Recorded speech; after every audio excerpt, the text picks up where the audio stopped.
अखिल भूमंडलीय सर्व शिरोमणि मुनि समाज के संस्थापक आदि मुनीश्वर योगेश्वर सदगुरुदेव शिव मुनि महाराज की जय। उपस्थित मुनि वृंद, साधु सज्जन वृंद, संत वृंद, साधक वृंद, आध्यात्म ज्ञान के जिज्ञासुओं और प्रेमियों, सभी श्रोता वृंद, आप सबको मेरा कोटिशः नमन, सप्रेम जय जय। तो आध्यात्मिक चर्चा चल रही है और हम लोग सदगुरुदेव शिव मुनि महाराज रचित ग्रंथ सत्य सुंदर और स्वतंत्र विचार पर चर्चा कर रहे हैं। अध्याय 15 पर चर्चा हो रही है। शीर्षक दिए हैं सदगुरुदेव आत्मा का महत्व और उससे हमारा संबंध। खूब लंबा चौड़ा लेख लिखे हैं हम लोगों को समझाने के लिए, है ना। तो बहुत सुंदर बात, कल जो पढ़े थे उसको याद दिला के फिर हम आगे पढ़ते हैं। जहर का प्याला या शीशी हम स्वयं ऐसी जगह रखते हैं कि घर के अज्ञानी लड़के इच्छा करने पर भी ना पा सकें। वह ऐसी जगह रखते हैं कि जल्दी में सोकर उठने पर या भूल से हम स्वयं भी उसे नहीं पा सकते। पर जो पदार्थ हानिकारक नहीं है वह बालक के चारों ओर बिखरे हैं और बालक उनमें से जिसको चाहे इच्छा करते ही उठा सकता है। यह एक विषय दृष्टांत स्वरूप कह दिया गया है। इसी तरह से और बातों को भी समझ लीजिए। कल इस पर चर्चा हो गई, आगे हम लोग पढ़ते हैं। आत्मा चेतन है। चेतन में स्वाभाविक रूप से संकल्प उठा करता है और यह संकल्प सर्वदा साकार रूप का होता है, निराकार का नहीं। हम एकांत में बैठे हैं पर हैं चेतन, अतः कुछ ना कुछ सोचा करेंगे, यही संकल्प है। अब आप विचार करें और निष्पक्ष होकर विचार करें। जो कुछ आप सोच रहे हैं और सोचने का जो विषय है वह विषय निराकार है या साकार। आप गाय के विषय में सोच रहे हैं, आप पुत्र का ख्याल कर रहे हैं, आप रुपयों की चिंता में हैं। यह सब वस्तु और विषय साकार हैं। यह संभव नहीं है कि आपके ध्यान और विचार में ऐसी वस्तु आ जाए जिसका कोई रूप ना हो। निराकार तत्व ध्यान और विचार का विषय नहीं है। ध्यान, विचार या संकल्प साकार का होता है। अतः प्रत्येक संकल्प का एक मानसिक रूप होता है। अतः प्रत्येक संकल्प वास्तव में साकार होता है। इन्हीं संकल्पों और विचारों का संस्कार स्वप्न सृष्टि का कारण है। ये विचारों का संस्कार ही स्वप्न सृष्टि बनाता है ना।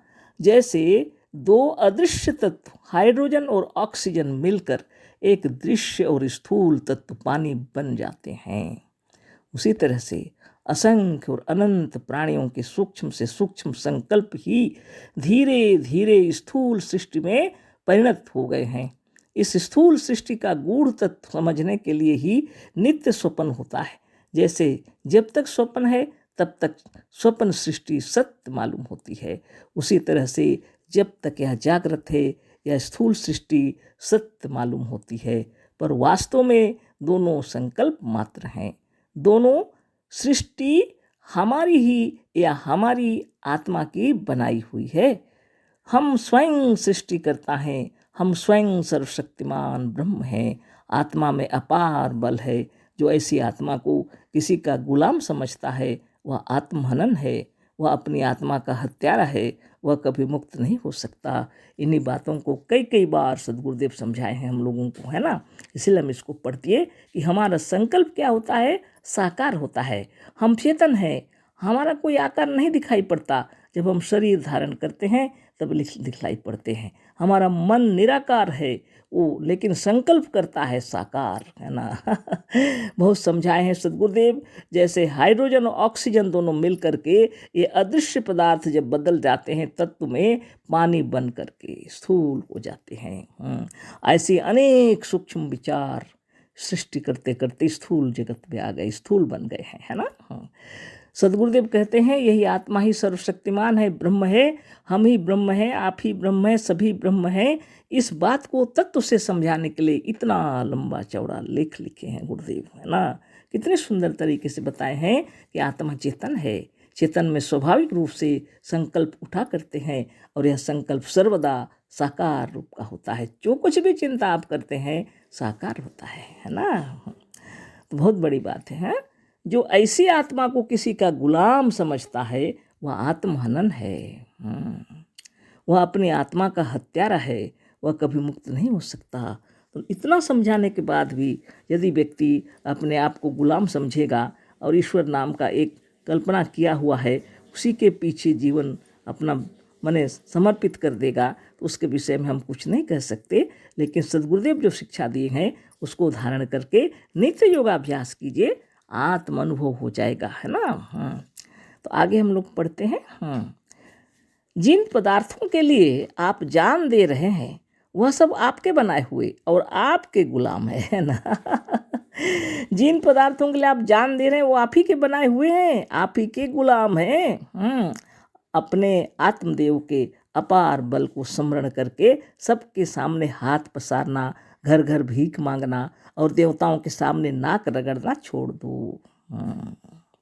अपने आत्मदेव के अपार बल को स्मरण करो, कहते हैं गुरुदेव, और घर घर भीख मांगना छोड़ दो, देवताओं के सामने नाक रगड़ना छोड़ दो। नित्य योगाभ्यास करके अपने आत्म बल से, अपनी अंतरात्मा से आपकी जो इच्छाएं हैं अपनी अंतरात्मा में कहिए, इच्छाएं पूरी हो जाएंगी, है ना।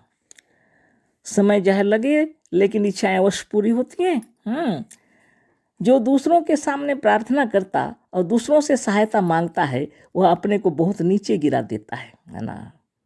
दूसरों के सामने प्रार्थना करता है, दूसरों से सहायता मांगता है, वो अपने को बहुत नीचे गिरा देता है। आश्चर्य की बात है कि जो ईश्वर हमारे ही संकल्पों और दुर्बल विचारों द्वारा बनाया गया है वही सर्वशक्तिमान माना जाता है। ये ईश्वर तो हमारे दुर्बल विचारों से उत्पन्न हुआ है, जिसको हमने बनाया है उसी को सर्वशक्तिमान मान लिए। और जिसने उस ईश्वर को भी बनाया, माना और अपनी कल्पनाओं द्वारा उत्पन्न किया, वही अपने को नीच, दुर्बल और शक्तिहीन मानकर अपने ही बनाए हुए ईश्वर के सामने नाक रगड़ता है।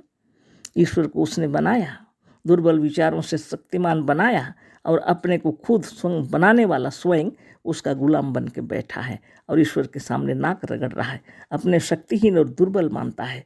गलती किसकी है? मनुष्य वैसा ही है और उतना ही है जैसे उसके विचार हैं।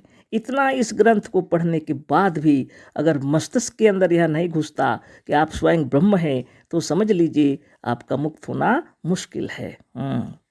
छोड़ो इन दुर्बल भावनाओं को, अपने आत्म तत्व के अपार बल का स्मरण करके आत्मज्ञान और योग द्वारा अपने साक्षात रूप में स्थिर हो जाओ और फिर देखो तुम्हारे में किस बात की कमी रह जाती है। अपने स्वरूप में स्थित होना ही समाधि और योग है ना।